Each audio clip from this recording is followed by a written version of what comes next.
Monsieur le Président et chers collègues, je voudrais profiter de ces 3 dernières délibérations qui traitent des NPNRU, des quartiers prioritaires de Vaux-en-Velin et de Givors, pour évoquer le sujet de la réduction constante des moyens de la politique de la ville. Ces dernières années, les crédits alloués à la politique de la ville ont été rabotés, parfois discrètement, parfois brutalement, dans un contexte d'émeutes de 2023 que l'on semble avoir oublié.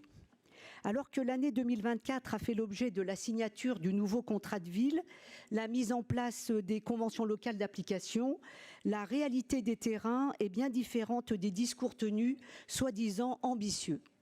Le gouvernement annonce pour 2025 une baisse de 609 millions au budget de la politique de la ville.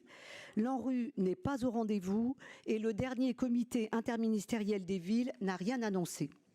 En 2024 encore, plusieurs dispositifs ont vu leur enveloppe fondre, mettant en péril des actions essentielles menées sur nos territoires, soutien à la parentalité, accompagnement vers l'emploi, médiation sociale, réussite éducative, développement économique et local.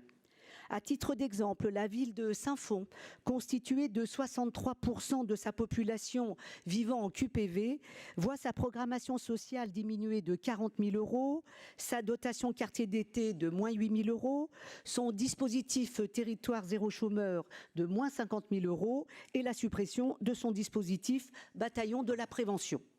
Et pourtant, les besoins, eux, ne diminuent pas. Au contraire. Dans nos quartiers prioritaires, les taux de chômage restent 2 à 3 fois plus élevés que la moyenne nationale.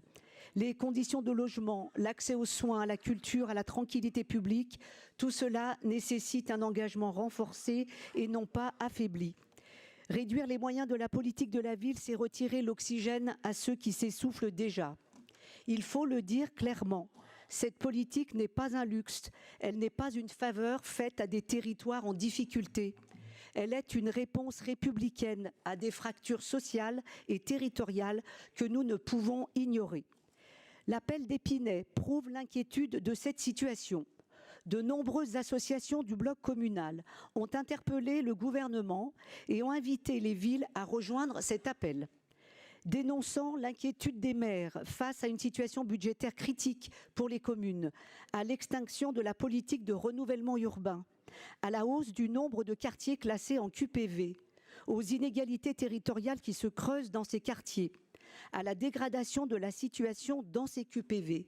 Cet appel demande au gouvernement de reconsidérer les moyens alloués aux villes, de garantir la qualité du service public en matière d'éducation, d'insertion et d'emploi, de culture et sport, de santé, de handicap.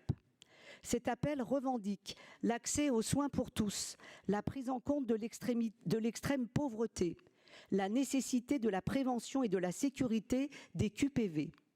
Cet appel exige la pérennisation des financements des NPNRU, le travail sur la mixité sociale, l'attribution de logements décents, la lutte contre l'habitat indigne, la compensation intégrale des exonérations de la taxe foncière et l'égalité des territoires. On ne peut que saluer cette initiative et proposer que tous les élus métropolitains s'associent à ce vœu. Car localement, la métropole prend toute sa part dans ces politiques, que ce soit dans la rénovation des quartiers, dans le quartier d'été ou dans la mobilité. Mais s'il est vrai que la politique de la ville est historiquement un partenariat entre l'État et les collectivités, il devient en effet de plus en plus difficile d'honorer cette promesse si l'un des partenaires se désengage. Les villes sont donc mises une nouvelle fois à contribution, avec moins de ressources, si elles souhaitent offrir le même niveau de service à sa population des QPV, et en ce sens, elles restent le dernier rempart. Ne plus voir les quartiers comme des lieux de problèmes, mais comme des territoires de solutions, d'innovation, de vitalité. Les habitants, les acteurs locaux continuent d'y croire, d'agir, de faire vivre la solidarité au quotidien. Nous avons tous ici une responsabilité et notre devoir, c'est d'être à la hauteur de leur engagement. Mesdames et messieurs, je vous remercie.